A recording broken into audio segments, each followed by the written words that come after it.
శంకరం చెప్పడం పూర్తి చేశాడు. ఎప్పుడో చాలా సంవత్సరాల క్రితం బెజవాడ ప్లాట్ఫారం పైన ఫాదర్కి వివరంగా తన కథ చెప్పాడు. ఫాదర్ సాయం వల్ల పియూసీ వరకు చదివే అవకాశం కలిగింది. ఆ తర్వాత పెళ్ళయ్యాక జయకి మళ్ళీ వివరంగా చెప్పాడు. జయ సాహచర్యంతో జీవితానికి ఒక పరిపూర్ణత, అర్థం చేకూరాయని అనుకున్నాడు శంకరం. ఇప్పుడు మనవరాలు దృశ్యకి మళ్ళీ చెప్పాడు. ఈ చిన్నారి తన జీవితానికి ఏ విధమైన ఆనందాన్నిస్తుందో అనుకున్నాడు శంకరం.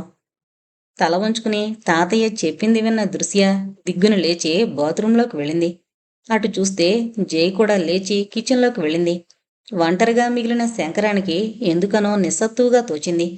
జీవితం మొదట్లో పెదనాన్న చేసిన ద్రోహం కల్లోలాన్ని రేపితే ఇప్పుడు చరమాంకంలో కూతురితో విభేదాలు అలజడిని రేపుతున్నాయి.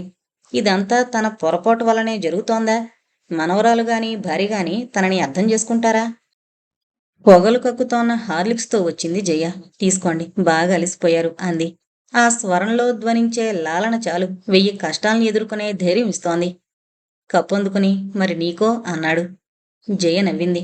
దృశ్యొచ్చాక వచ్చాక ఇద్దరం ఫిల్టర్ కాఫీ తాగుతాం. నేనేమన్నా రోగినా? నాకు హార్లిక్స్ ఇచ్చి మీరు కాఫీ తాగుతారా? అన్యాయం. పాత జ్ఞాపకాల నుంచి శంకరం క్రమంగా బయటపడ్డట్లు ఆ మాటలే చెబుతున్నాయి. మొహం తుడుచుకుంటూ వచ్చింది దృశ్య. కళ్ళు బాగా ఎర్రగా ఉన్నాయి. పెదవులపైన అతికించుకున్న చిరునవ్వు ఛాయలు కళ్ళల్లో లేవు, బొగ్గల్లో లేవు. ఏమ్మా, కాఫీ తాగుదామా? జయ అడిగింది. కాఫీ కూడా ఉందా? దృశ్య కళ్ళు కొద్దిగా మెరిశాయి. అక్షయ్కి తప్పకుండా అమ్మమ్మ చేసిన కాఫీ నచ్చుతుంది. కాఫీ తాగాక దృశ్య అంది. తాతయ్య, నువ్వు ఓ పొరపాటు చేశావు.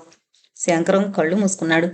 కూతురే కాదు, మనవరాలు కూడా తన వల్ల పొరపాటు జరిగిందని అంటోంది.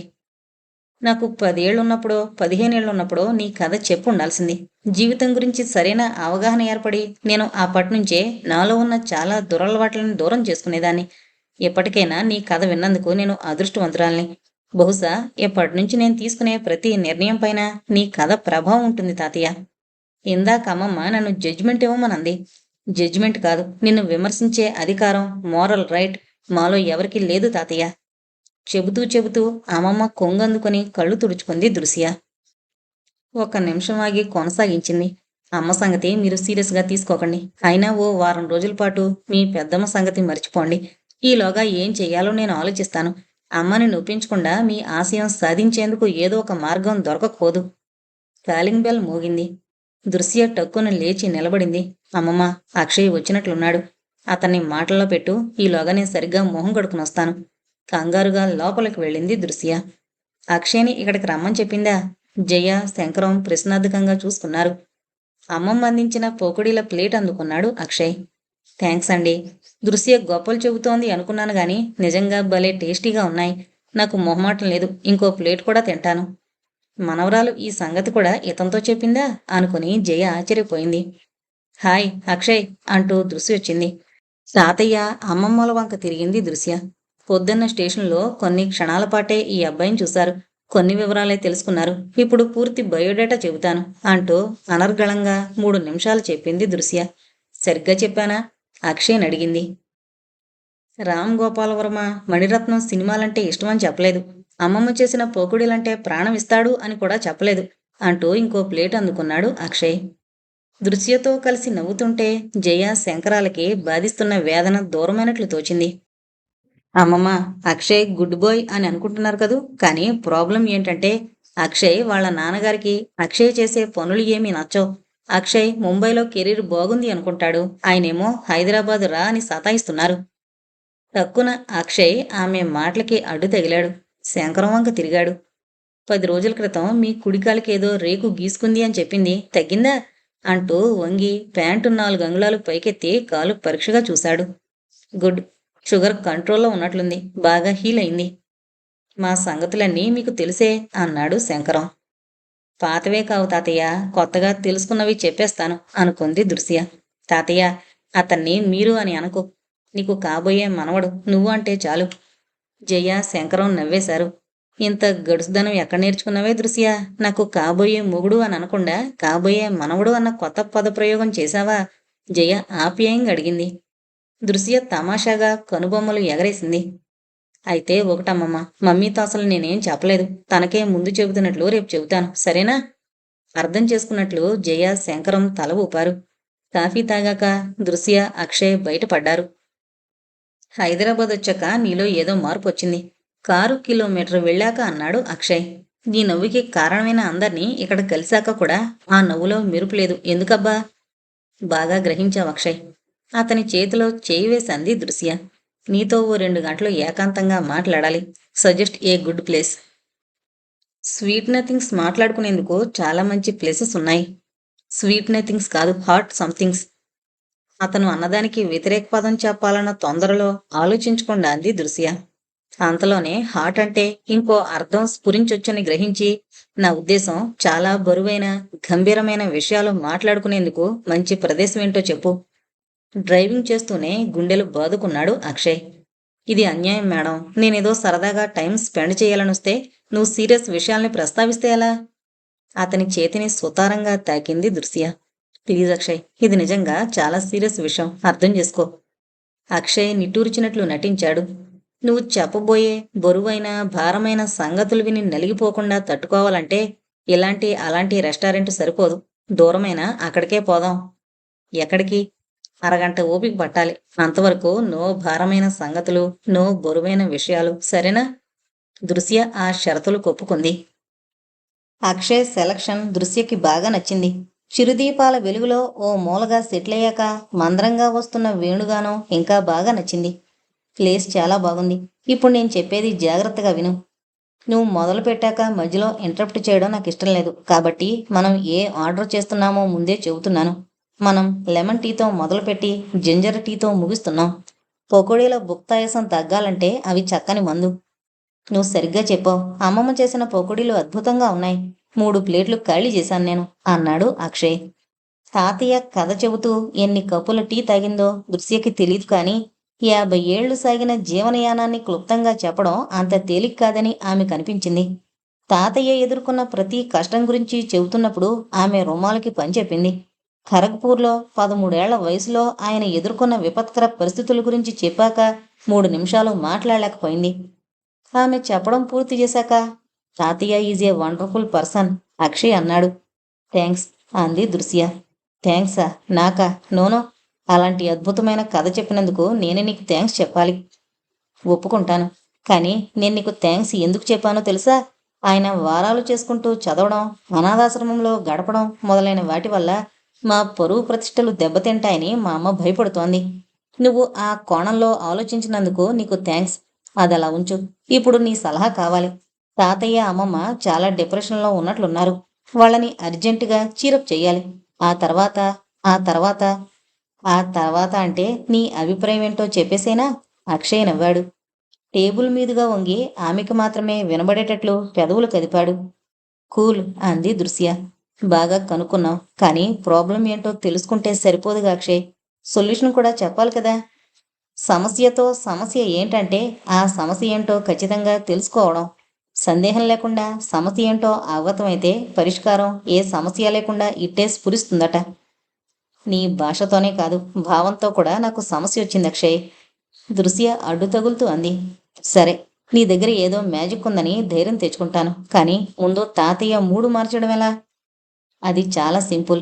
రేపు మీరంతా మా ఇంటికి డిన్నర్కి వస్తున్నారు, అంతే. పాట్లో మిగిలిన టీ ఇద్దరికీ ఉంచుతూ అక్షయ్ అన్నాడు. దృశ్య తల విదిలించింది. సింపుల్ కాదు, చాలా కాంప్లికేటెడ్గా ఉంది. డిన్నర్కి వస్తే సమస్య సాల్వ్ అవుతుందా? అందుకనే అప్పుడప్పుడు బ్రెయిన్ యూజ్ చేయమని చెబుతుంటాను, అల్లరిగా నవ్వాడు అక్షయ్. రేపు మీరంతా అంటే నువ్వు, నీ నవ్వుకి కారణమైన నలుగురు వస్తారు.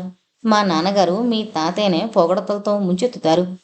దృశ్య నర్సింగ్ హోమ్ గురించి కానీ, దాన్ని నిర్వహించే డాక్టర్ శర్వరి గురించి కానీ, డాక్టర్ కిరణ్ సర్జికల్ ఎక్స్పర్టైజ్ గురించి కానీ ఆయన అసలు పట్టించుకోరు.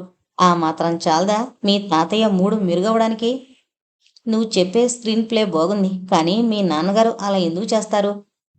తాతయ్య వారాలు చేసుకున్నారని మా డాడీ పేరెంట్స్కి మొదట్లో అబ్జెక్షన్ ఉందట. మీ నాన్నగారు మాత్రం దానికి రియాక్ట్ అవ్వకుండా ఉంటారా? దృశ్య అపనమ్మకంగా అడిగింది. టేబుల్ పైనున్న ఆమె చెయ్యి అందుకున్నాడు అక్షయ్. మా డాడీని ఒప్పించే టెక్నిక్ నాకు తెలుసు, నువ్వు ధైర్యం తెచ్చుకో. అతని చేతి మీద ఇంకో చెయ్యి వేసింది దృశ్య. ఆ టెక్నిక్ ఏంటో నాకు చెప్పు బాబు, మాకు అప్పుడప్పుడు అవసరాలు వస్తుంటాయి. మా పేరెంట్స్ పైన అలాంటి టెక్నిక్స్ వాడి చూస్తాం బాబు. అక్షయ్ సన్నగా నవ్వాడు. ఆ టెక్నిక్ చాలా సింపుల్. ఓ విషయంలో ఆయన చెప్పినట్లు వింటే ఇంకో విషయంలో ఆయన నా మాట వింటాడు. నువ్వేం వింటున్నావు? ముంబై ఉద్యోగం వదిలి హైదరాబాద్లోనే సెటిల్ అవ్వమని ఆయన షంటుతున్నాడు కదా. నేనే మొండిగా ఆ జాబు బాగుంది అని అంటున్నాను. ఇప్పుడు సరే హైదరాబాద్ వస్తాను, మరి నేను చెప్పినట్టు యాక్ట్ చెయ్యి అంటాను. ఇప్పుడు ముంబైలో చేస్తున్న జాబ్ని అతను ఎంతగా ఇష్టపడుతున్నాడో తెలిసిన దృశ్య కదిలిపోయింది. కానీ కానీ అక్షయ్, ఆ ఉద్యోగం నీకు బాగా నచ్చింది కదా. అక్షయ్ ఇంకో చేతిని కూడా జోడించాడు. ఇప్పుడు 4 చేతులు కలిశాయి. హైదరాబాద్ మెడికల్ సిటీ అవుతోంది దృశ్య. కొంచెం అడ్జస్ట్ అయితే అలాంటి జాబ్ ఇక్కడ దొరకకపోదు. పైగా నువ్వు కూడా మీ పేరెంట్స్కి దగ్గరగా ఉంటావు. తన కోసం అతనెంత త్యాగం చేస్తున్నాడో గ్రహించి దృశ్య కొంతసేపు మాట్లాడలేకపోయింది. ఆ గ్యాప్ని ఆసరాగా తీసుకుని అక్షయ్ అన్నాడు. ఇంకా నా స్వార్థాలు చాలా ఉన్నాయి. హైదరాబాదులోనే ఉంటే అమ్మమ్మ చేతి వంట తరచూ తినే అవకాశాలు దొరుకుతాయి కదా.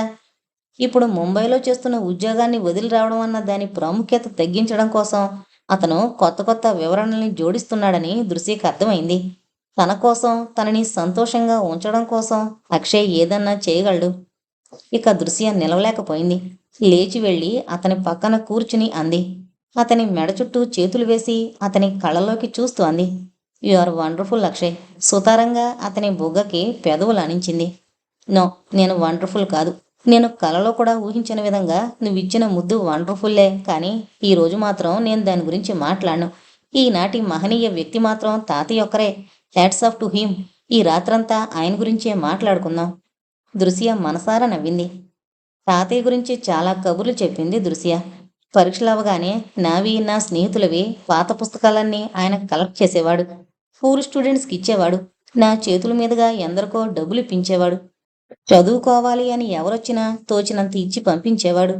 చివరికి నేను పాండిచ్చేరిలో చదువుతున్నప్పుడు కూడా నీ స్నేహితుల్లో ఎవరైనా ఫీజులకి, హాస్టల్ ఖర్చులకి ఇబ్బంది పడుతుంటే చెప్పు, నీ ద్వారా ఇస్తాను అని ఎన్ని వేలు పంచాడో తెలుసా. గంట గడిచాక అక్షయ్ అన్నాడు. చాలాసేపు చెప్పావు, ఆకలిగా లేదా? ఉంది. ఇంకా నేను చాలా చెప్పాలి. అక్షయ్ డిన్నర్ ఆర్డర్ చేశాడు. దృశ్య చెప్పసాగింది. నేను చిన్నప్పుడు కామిక్స్ చదివేదాన్ని. అలా కాదు, చిన్న చిన్న నవలలు చదవడం అలవాటు చేసుకో. ఆ తర్వాత ఇంకా పెద్ద నవలలు చదవచ్చు అనేవాడు. ఇటు క్లాసు పుస్తకాలు, అటు డ్యాన్స్తోనే సతమతమయ్యేదాన్ని. ఇక పుస్తకాలు చదవబుద్ధి అయ్యేది కాదు. తర్వాత ఎంసెట్ గోల సరిపోయేది. నేను పాండిచ్చేరి వస్తున్నప్పుడు తాతయ్య ఓ పెర్రిమాసన్ నవలిచ్చాడు. బాగుంటాయి చదువు అన్నాడు. ఈ రోజుల్లో పెర్రిమాసన్ నవలలేంటి తాతయ్య, సారీ, అలాంటివి చదవలేను అన్నాను. ఇప్పుడు తెలిసింది నాకు ఆయన జీవితంలో పెర్రిమాసన్ నవల ఎలా ఓ భాగం అయిందో. అలా రెస్టారెంట్ మూసేంత వరకు దృశ్య చెబుతూనే ఉంది. ఆ మర్నాడంతా అక్షయ్ చెప్పినట్లుగానే జరిగింది. కొడుకు హైదరాబాదు వచ్చేస్తాను అన్నాడని అక్షయ్ తండ్రి పొంగిపోయాడు. కొడుకు చెప్పినట్లే నటించాడు.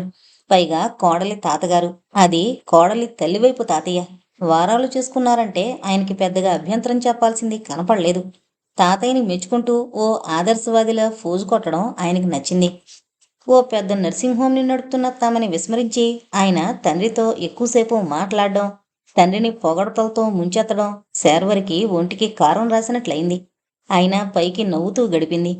భోజనాలయ్యాక అక్షయ్ శంకరం జైలని ఇంటి వద్ద డ్రాప్ చేస్తానని అన్నాడు.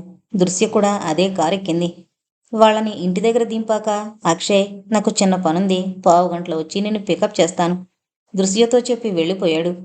తాతయ్య మొహంలో స్పష్టంగా కనబడుతోన్న ఆనందాన్ని చూసి దృశ్య మురిసిపోయింది. ఈరోజు నాకు చాలా చాలా హ్యాపీగా ఉంది తాతయ్య. పైకి అనలేదు కానీ జయ, శంకరం కూడా చాలా ఆనందంగా ఉన్నారు. అమ్మమ్మ, అక్షయ్ ముంబైలో ఉద్యోగం మానేసి ఇక్కడికే రావాలనుకుంటున్నాడు అంది దృశ్య.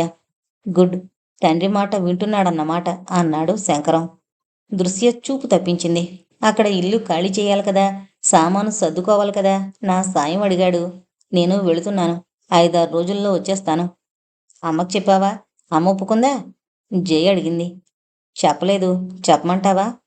చెప్పకుండా ఎలా? అమ్మకి నాన్నకి చెప్పకుండా ఏకంగా వీళ్ళు అతనితో కాపురం చేయడం మొదలు పెడతావా? జయ కోపంగా అడిగింది. లైట్ తీసుకోమమ్మా, మమ్మీకి చెబుతానులే. అయినా మేమేం కాపురం చేయాలన్న ఉద్దేశంతో ముంబై వెళ్ళడం లేదు. అతనికి సాయం చేయాలని నేను, చుట్టుపక్కలున్న ప్రదేశాలు నాకు చూపించాలని అతను ఇలా ప్లాన్ చేశాం.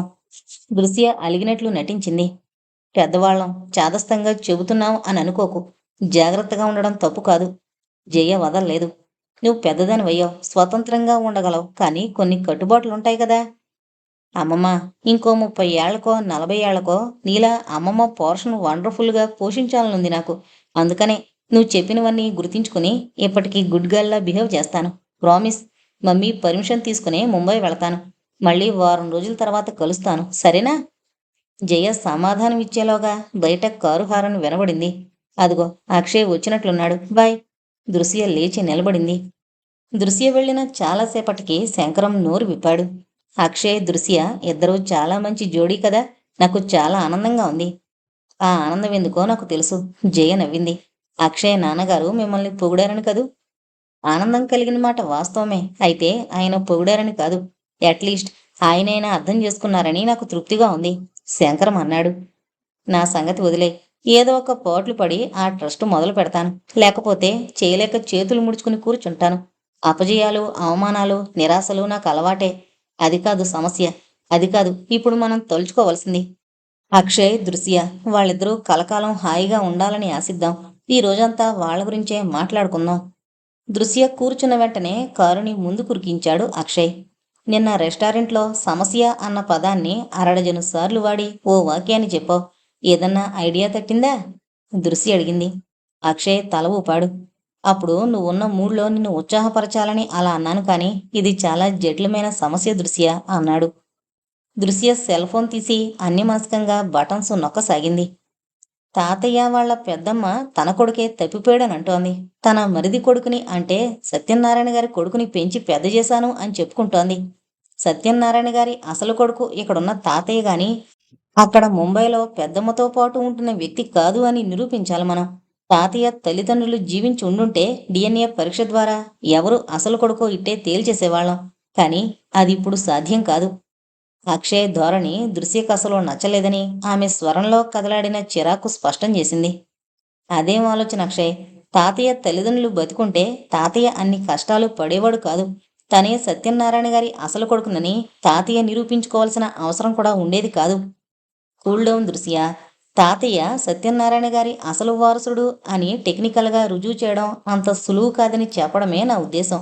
ఇకపోతే ఆ విశాల గారు రౌడీల్ని నియమించింది కాబట్టి, వాళ్ళు ఎంతకైనా తెగించగలరు కాబట్టి, మన దగ్గర ఏదన్నా ఆధారాలున్నా వాటిని బయటపెట్టేందుకు చాలా జాగ్రత్తలు తీసుకోవాలి. దృశ్య నిట్టూర్చింది. పాపం, తాతయ్యని చూస్తుంటే జాలిగా ఉంది. నేను ఏ సాయం చేయలేకపోతున్నాను. నేను ఏమీ చేయలేకపోతున్నాను, కానీ ఏదో ఒకటి చెయ్యాలన్న దృఢ సంకల్పం ఉంది నాకు, అక్షయ్ అన్నాడు. అతని మాటలు దృశ్యకి ధైర్యాన్ని ఇవ్వలేకపోయాయి. చెప్పినట్లుగానే దృశ్య వారం రోజుల తర్వాత ముంబై నుండి తిరిగొచ్చింది. అప్పుడు శర్వరి నర్సింగ్ హోమ్కి వెళ్ళడానికి హడావుడి పడుతోంది. కూతురుతో మాట్లాడడానికి 5 నిమిషాలు కేటాయించింది. ఏమంటున్నాడు అక్షయ్? మమ్మీ, అతనికి హైదరాబాదులో ఉద్యోగం వచ్చింది, దృశ్య అంది. ఎక్కడా? దృశ్య చెప్పింది. శర్వరి కనుబొమ్మలు ముడిచింది. చాలా తప్పు చేశాడు.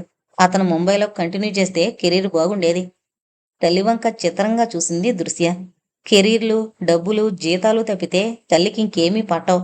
అతను హైదరాబాద్కొచ్చాడు, కూతురు కూడా చక్కగా ఇక్కడే ఉంటుంది అన్న ఆలోచన తల్లికి రాదా? శర్వరి నర్సింగ్ హోమ్కి వెళ్ళగానే దృశ్య శంకరం ఇంటికి వెళ్ళింది. శంకరం ఎవరితోనో ఫోన్లో మాట్లాడుతున్నాడు. అప్పుడు ఇల్లు అమ్ముదామని అనుకున్నారు కదా, అప్పటి నుండి ప్రతిరోజు ఇల్లు కొంటామని ఇలా ఫోన్లు వస్తూనే ఉన్నాయి, జై చెప్పింది. మీ తాతయ్యకైతే ఇల్లు అమ్మాలనే ఉంది, కానీ శర్వరికి కోపం వస్తుందని సంకోచిస్తున్నారు. సారీ అమ్మమ్మ, నేను ఏం చేయలేకపోతున్నాను. ఎందుకనో దృశ్య తల తిప్పుకుంది. అదేంటి అలా అంటావు? చిన్నపిల్లవి, నువ్వేం చేయగలవు? అది కాదమ్మమ్మ, చివరికి మమ్మీ కూడా నచ్చ చెప్పలేకపోతున్నాను. సరే కానీ ఒక గుడ్ న్యూస్. అక్షయ్కి ఈ ఊళ్ళోనే ఉద్యోగం వచ్చిందమ్మమ్మ. ఈరోజు సెలబ్రేట్ చేస్తున్నాడు, హోటల్లో డిన్నర్ ఇస్తున్నాడు, దృశ్య చెప్పింది.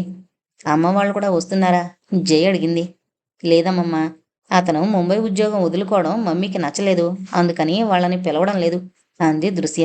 అటు పూర్తిగా నిజము, పూర్తిగా అబద్ధము కాని విషయం చెబుతూ. సాయంకాలం మేమిద్దరం వస్తాం, తయారుగా ఉండండి. దృశ్య వెళ్ళాక జై అంది. అంతా బాగానే ఉంది, కానీ దృశ్య ఆ పిల్లాడితో హనీమూన్కి వెళ్ళినట్లు ముంబై వెళ్ళడం నాకు బాగాలేదు. నువ్వు అంది సగం కరెక్టే, కానీ దృశ్యకి ఆ మాత్రం విచక్షణ లేదని నేను అనుకోవడం లేదు, అన్నాడు శంకరం. సాయంకాలం హోటల్లో టేబుల్ దగ్గరికి నడుస్తూ కొంచెం దూరంలో ఆగిపోయాడు శంకరం. ఆ టేబుల్ దగ్గర ఆల్రెడీ ఎవరో ఉన్నారే, అన్నాడు. సారీ, మీతో చెప్పడం మర్చిపోయింది తాతయ్య, అక్షయ్ అన్నాడు. ఇంకో ఇద్దరిని కూడా డిన్నర్కి పిలిచానని. ఇదేదో బాగాలేదే అనుకుంటూ టేబుల్ని సమీపించిన శంకరం జయ అక్కడ కూర్చుంది ఎవరో చూసి స్థాణువయ్యారు. నిప్పులు కక్కుతూ విశాలుంది అక్కడ. ఆమె పక్కన ఎవరో కుర్రాడున్నాడు. తాతయ్య, ఈవిడ విశాలాదేవి అని ముంబైలో పారిశ్రామికవేత్త. ఆయన ఈవిడి గారి లీగల్ అడ్వైజర్. మొన్న ముంబైలో అనుకోకుండా ఈవిడ్ని కలిసాం. మాటల్లో మీ కథంతా చెప్పాం. ఆవిడ కదిలిపోయారు. మీ నాన్నగారు సత్యనారాయణ గారి పేరుతో ట్రస్ట్ పెట్టడానికి ₹1,00,00,000 ఇస్తున్నారు. ఆ ట్రస్టుతో ఆవిడకి ఇక ఏ సంబంధమూ ఉండదు. నిర్వహణ బాధ్యత అంతా మీదే. అంతేకాదు, వాళ్ళ పరిశ్రమల లాభాల్లో కొంత శాతం ప్రతి ఏడు ఈ ట్రస్టులో జమ అవుతుంది. ఆ పరిశ్రమలకి నష్టం వచ్చినా సరే ఆ మొత్తాన్ని కట్టాల్సిందే. శంకరానికి ఊపిరి అందనట్లుగా తోచింది. దృశ్య, అక్షయ్ కలిసి ఏమాయి చేశారు? క్రౌర్యాన్ని, లౌక్యాన్ని కలగలిపి ఎత్తులేసే విశాలని ఈ చిన్నపిల్లలు ఎలా లొంగదీశారు? ఉపోద్ఘాతమయ్యాక అక్షయ్ నేరుగా అసలు విషయంలోకొచ్చాడు. ఆ కాగితాలు తాతయ్యగారికి ఇవ్వండి, లీగల్ అడ్వైజర్తో అన్నాడు. కాగితాలు అందుకుని జేబులోంచి కళ్ళజోడు తీశాడు శంకరం. ఆ కాగితాల్లో చాలా చాలా ఉన్నాయి. సత్యనారాయణతో తమకి సంబంధం ఉందని ఇక చెప్పుకోమని, శివరావు పేరుతో గాని మరి ఏ ఇతర కుటుంబ సభ్యుల పేరుతో గాని ట్రస్టు ప్రారంభించమని, విశాల గాని ఆమె మరిది కొడుకుగా చెలామణి అవుతున్న భీమశంకరం కాని ఏ సాంఘిక సేవా కార్యకలాపాల్లో పాల్గొనమని, టీవీలకి ఇతర మీడియాకి ఇంటర్వ్యూలు ఇవ్వడం, ప్రచారం చేసుకోవడం ఇకపై చేయమని, ఉన్న పరిశ్రమ విస్తరించాలన్నా కొత్తవి పెట్టాలన్నా శంకరం గారి అనుమతి తీసుకుంటామని, అనుమతి లేని పక్షంలో ఏమీ చేయమని, ఇలా చాలా ఉన్నాయి. విశాల వీటన్నిటికీ ఎలా ఒప్పుకుంది? కాగితాలపైనుంచి శంకరం పెద్దమ్మకి చూశాడు. ఇప్పుడు ఆమెలో 82 ఏళ్ల వార్ధక్యం సుస్పష్టంగా కనబడుతోంది. ఆవిడ ఆవేశంతో వణుకుతోంది. శంకరం, నీ మనవరాలు ఈ డాక్టర్ పిల్లాడు చాలా తెలివిగా ప్లాన్ చేశారు. నిజానికి నీ డబ్బు మాకేం వచ్చి రాలేదు. అంతా ఇక్కడే ఊడ్చుకుపోయింది. సమయానికి జాగ్రత్త పడి కాస్త దాచుకుని ముంబై వెళ్ళాక మా దశ తిరిగింది. ఇదంతా నా కష్టార్జితం. ఇప్పుడొచ్చి భాగం తీసుకువెళుతున్నావు. నువ్వు అదృష్టవంతుడివి. చొలాగ్గా ₹1,00,00,000 అందుకుంటున్నావు. లక్కీ ఫిలోవి. శంకరం చేదుగా నవ్వాడు. 12 ఏళ్లకే తల్లిదండ్రుల్ని కోల్పోయాను. నేను అదృష్టవంతున్నా పెద్దమ్మా? కొంచెం ప్రేమ చూపించి నన్ను మీ పనివాడిగా భావించి గుప్పెడు మెతుకులు పడేసినా సరిపోయేదానికి వంచన చేసి నన్ను చీకటి రాత్రి దూరదేశంలో వదిలేశారు. నేను లక్కీ ఫెలోనా? విశాలగారు, దృశ్య గొంతు కరుగ్గా పలికింది. ఇక మాటలొద్దు. మిగిలిన కాగితాలు కూడా తాతయ్యకివ్వండి. ఆ క్లాజుల్లో 13వది మీరు క్షమాపణ చెప్పడం అనుకుంటాను. గుర్తుందా? లేచి నిలబడి ఆ రోజున మీరు చేసిందంతా వివరిస్తూ తాతయ్యని క్షమాభిక్ష అడగండి. మాయాబజార్ సినిమాలో శకుని సత్యపీఠం ఎక్కినట్లు నిలబడింది విశాల. శంకరాన్ని ఎలా వంచన చేసింది వివరంగా చెప్పింది. చివరికి, బాబు శంకరం, మమ్మల్ని క్షమించు అంది. శంకరం తలదిప్పుకున్నాడు. జైకైతే ఏదో కల చూస్తున్నట్లుంది. థ్యాంక్ యూ అంది దృశ్య. రౌడీలు, గూండాలతో పనులు అవ్వని తెలుసుకోండి. ఇప్పుడు మీరు చెప్పిన ప్రతి వాక్యం చక్కగా అక్కడున్న కెమెరా రికార్డ్ అయింది. తాతయ్య కుటుంబం గురించి ఇలాంటి విషయాలు నలుగురికి తెలియడం ఇష్టం లేక ఊరుకున్నాం, కానీ మిమ్మల్ని పోలీసులకు పట్టించే బలమైన ఆధారాలు ఇలా ఇంకా ఇంకా మాకు లభిస్తూనే ఉన్నాయి. మీ ప్రవర్తన ఎలా ఉండాలో లీగల్ అడ్వైజర్ చెబుతాడు. దాన్ని ఫాలో అవ్వండి. వెళ్ళండి. విశాల వెళ్ళాక దృశ్య అమ్మమ్మ చెవిలో గుసగుసగా అంది. నేను అక్షయ్ పెళ్లికి ముందే హనీమూన్కి వెళుతున్నామేమో అని కంగారు పడ్డావా అమ్మమ్మా? మేం వెళ్ళింది ఇలాంటిది ఏదన్నా చెయ్యాలన్న తలంపుతోనే. అతి కష్టం పైన గొంతు విప్పింది జయ. తాతయ్యకి సాయం చేయలేకపోతున్నానని నాతో డ్రామా ఆడావా? దృశ్య చెవిని సుతిమెత్తగా పట్టుకుంటూ అంది జయ. దృశ్య నవ్వింది. సస్పెన్స్ లేకపోతే ఏం బాగుంటుందమ్మమ్మా? బాబు అక్షయ్, ఇదంతా ఎలా సాధించారు? శంకరం అడిగాడు. అక్షయ్ నవ్వి, తాతయ్య గారు, ముంబై వెళ్ళాక విశాల గారి ఆట కట్టించాలని దృశ్య పట్టుబట్టింది. నా బుర్రకి చిన్న ఐడియా ఒకటి తట్టింది, అంతే. తాతయ్య, నమ్మకు. చిన్న ఐడియా కాదు, చాలా గొప్ప ఐడియా. దాంతోనే విశాల కాళ్ళబేరానికి వచ్చింది. దృశ్య అంది. ఇంతకీ ఏం జరిగిందో చెప్పరే? జయ అడిగింది. ముంబై వెళ్ళిన 2వ రోజున దృశ్య అక్షయ్తో అంది. అక్షయ్, మనం ఏం చేయకుండా ఇలా కూర్చోవడం నాకు సిగ్గుగా ఉంది. విశాల చూడు, గోండాలను పెట్టి తాతయ్య వాళ్ళని బెదిరించింది. నేను పలానా సత్యనారాయణ మేరీలో కొడుకుని అని నిరూపించుకోవడం కుదరదని నాకు తెలుసు. కానీ నాన్న పేరుతో ట్రస్ట్ కూడా ఏర్పాటు చేయలేకపోతున్నానని తాతయ్య చాలా కుమిలిపోతున్నారు. మీ తాతయ్య వెళ్ళినప్పుడు విశాల ఏమంది? నీ దగ్గర ఏ విధమైన సాక్ష్యాలు లేవు కదా అని ఛాలెంజ్ చేసింది కదూ. ఎవరన్నా తనకదే నమ్ముతారని సవాల్ చేసింది కదూ. ఆవిడ చెప్పేది తప్పని మనం ఇట్టే ప్రూవ్ చేయొచ్చు అన్నాడు అక్షయ్. అక్షయ్, ఏమంటున్నావు? సంభ్రమంగా అడిగింది దృశ్య. ఆవిడ తన సొంత కొడుకు తప్పిపోతే మరిది కొడుకుని పెంచి అతని పేరుతో ఉన్న ఆస్తిని రుద్దు చేశానని కదూ చెబుతోంది. మీ తాతయ్య వెళ్ళి ఆవిడ చెప్పే మరిది కొడుకు నేనే అని చెప్పినా ఎవరూ నమ్మే ఆస్కారం లేదు. నేను చెప్పేది రైట్ అని తాతయ్య నిరూపించడం కంటే విశాల చెప్పేది తప్పు అని నిరూపించడం ఈజీ. ఆవిడ చెప్పేది తప్పు అంటే మీ తాతయ్య వాదన ఇండైరెక్ట్గా సరైంది అని ప్రూవ్ చేయొచ్చు. అదే ఎలా అని అడుగుతున్నాను. దృశ్య ఆసక్తిగా అడిగింది. డిఎన్ఏ పరీక్ష ద్వారా ఎవరి సంతానమో ఖచ్చితంగా చెప్పచ్చు. సత్యనారాయణ గారు, మేరీ గారు లేరు కాబట్టి మీ తాతయ్య వాళ్ళ సంతానమే అని నిరూపించలేం.